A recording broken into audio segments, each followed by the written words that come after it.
इसी तरह अगर पूर्णिया में लेकर के कोई दिक्कत नहीं होती तो हो सकता है पूर्णिया के साथ साथ अररिया, सुपौल, मधेपुरा भी हम लोग निकाल लेते हैं। और बिहार का स्वाभिमान जो लोगों को बड़ा कल भी देख करके नीतीश जी को बहुत लोगों को अफसोस हुआ। जैसे सिवान की सीट, ये तय बात है कि सिवान की सीट माले को मिलनी चाहिए थी, मगर गमछी लहराना कहीं ना कहीं भारी पड़ गया। तो आपको क्या लग रहा है कि राजद के कार्यकर्ताओं का गमछी लहराना भारी पड़ा है, जनता के बीच एक गलत मैसेज गया है? हमें जो लगा कि देखिए दक्षिण बिहार में हम लोगों ने तो ज़बरदस्त जीत हासिल की।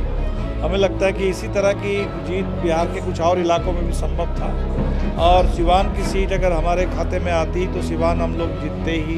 नमस्कार, आप लाइव सिटीज देख रहे हैं, आपके साथ मैं हूं वसीम खान। देखिए 2024 लोकसभा चुनाव, सियासत लगातार गर्म थी, मगर उसी बीच CPI-ML ने बिहार में बेहतर प्रदर्शन किया। हमारे साथ दीपांकर भट्टाचार्य जी हैं। देखिए बिहार में जिस तरीके से CPI-ML का प्रदर्शन रहा, काबिले तारीफ जनता के बीच मुद्दे की बात। सर, इस बार मुद्दा बनाम मोदी आप लोग कह रहे थे, और आपकी पार्टी का बेहतर प्रदर्शन रहा, 2 सीटें आपने जीती, और उपेंद्र कुशवाहा को भी आपकी पार्टी ने हरा दिया, राजा राम सिंह वहाँ से जीते। पहले तो जो 2 सीटें आपने जीती हैं, बेहतर प्रदर्शन। बिल्कुल, हमें लगता है कि 3 सीट हम लोगों को मिली थी लड़ने के लिए। तो नालंदा तो कठिन सीट सब लोग जानते हैं, नालंदा में भी ज़बरदस्त मुकाबला रहा, और ये दोनों जगह आरा और काराकाट शानदार जीत है। और आपने बिल्कुल सही कहा, ये सिर्फ पूरे देश में ही जनता ने अपने मुद्दों पर वोट किया।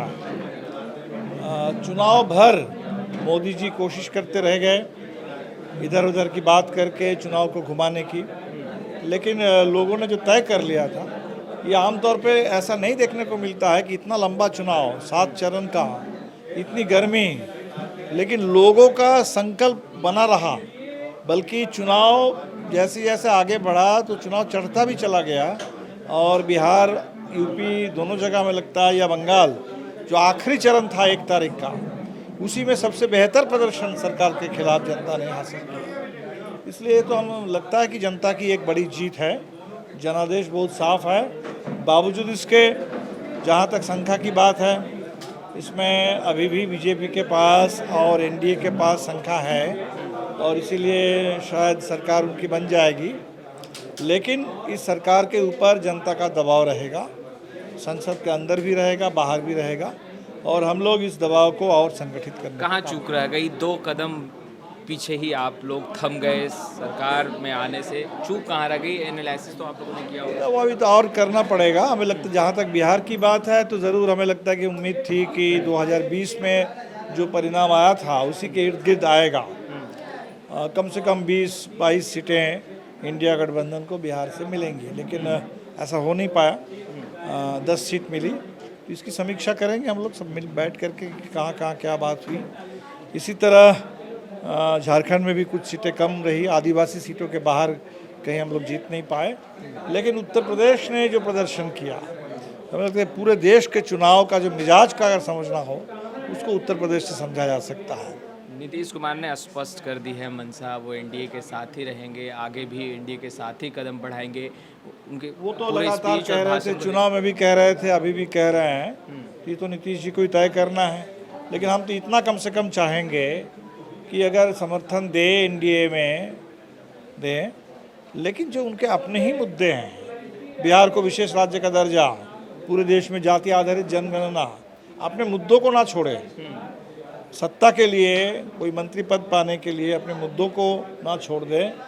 और बिहार का स्वाभिमान जो लोगों को बड़ा कल भी देख करके नीतीश जी को बहुत लोगों को अफसोस हुआ कि नीतीश जी क्यों ऐसा कर रहे हैं, जिस तरह से चुनाव भर में भी करते रहे हैं।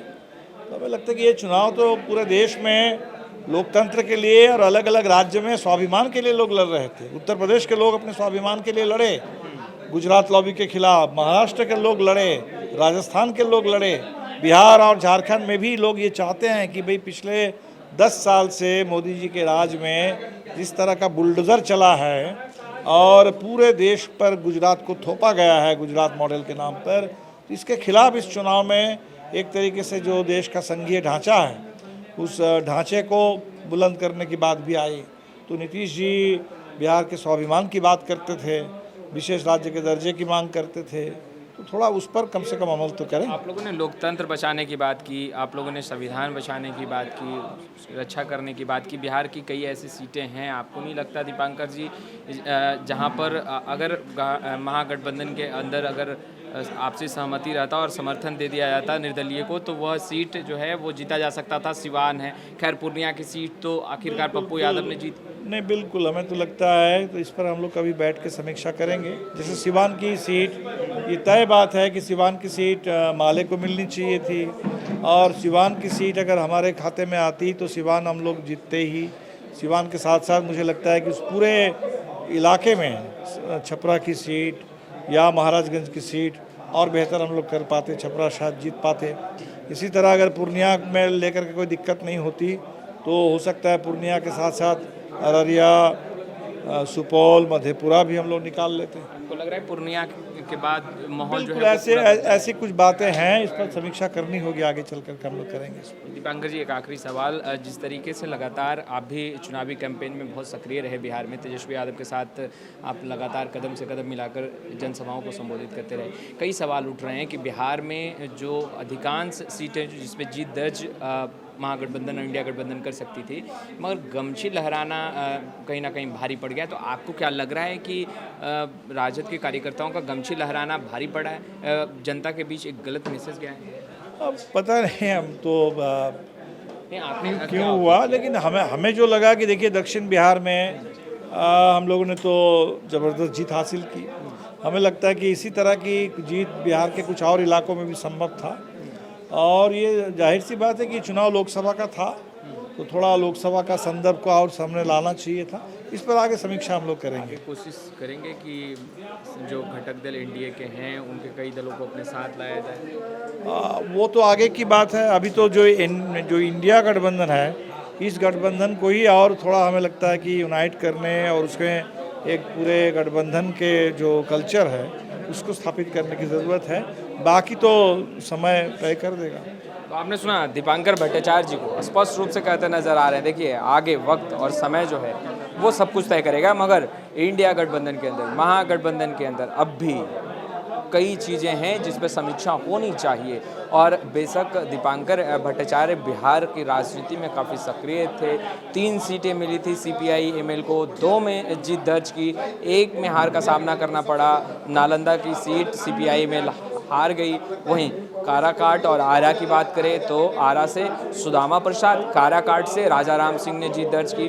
तो बेहतर प्रदर्शन सीपीआई-एमएल का, मगर वहीं दीपांकर भट्टाचार्य ने स्पष्ट रूप से कहा है कि अब भी विचार विमर्श करने की आवश्यकता है। देखिए, विचार विमर्श की बात दीपांकर भट्टाचार्य ने की है, क्योंकि दीपांकर भट्टाचार्य को भी लग रहा है कि लगभग 20 से अधिक सीटें बिहार में जीती जा सकती थी, मगर महागठबंधन का स्वरूप और महागठबंधन के अंदर जो परिस्थितियां बनी और उस अनुसार से अगर देखा जाए तो काफ़ी खामियाजा जो है वो खासतौर पर इंडिया गठबंधन और बिहार में महागठबंधन को भुगतना पड़ा है। और देखिए, लगातार सवाल भी उठ रहा है राजद के कार्यकर्ताओं को लेकर के। दीपांकर भट्टाचार्य ने कहा कि बेशक इस पर भी समीक्षा करने की आवश्यकता है, मगर समीक्षा तो की जाएगी, बेशक की जाएगी, क्योंकि बिहार में जो तस्वीरें निकल कर सामने आई है, जो दावे किए जा रहे थे महागठबंधन और इंडिया गठबंधन की तरफ से कि 20 से अधिक सीटें जीत दर्ज करेगी इंडिया गठबंधन, महागठबंधन बिहार में, मगर 20 का आंकड़ा तय नहीं कर पाई महागठबंधन। अब देखिए, दीपांकर भट्टाचार्य जो कह रहे हैं, क्या उन तमाम बातों को लेकर के आगे भी मंथन होगा महागठबंधन में? देखिए, बिहार विधानसभा का चुनाव भी है, लोकसभा का चुनाव 2024 का संपन्न हो चुका है, मगर सियासत अब भी गर्म है। महज 2 कदम पिछड़ते इंडिया गठबंधन नजर आई, महागठबंधन नजर आई। वहीं अब महागठबंधन का और इंडिया गठबंधन का कदम क्या होगा, उस पर समीक्षा होगी और उसके बाद ही रूपरेखा तय की जाएगी। कैमरा पर्सन गुड्डू के साथ मैं वसीम, पटना।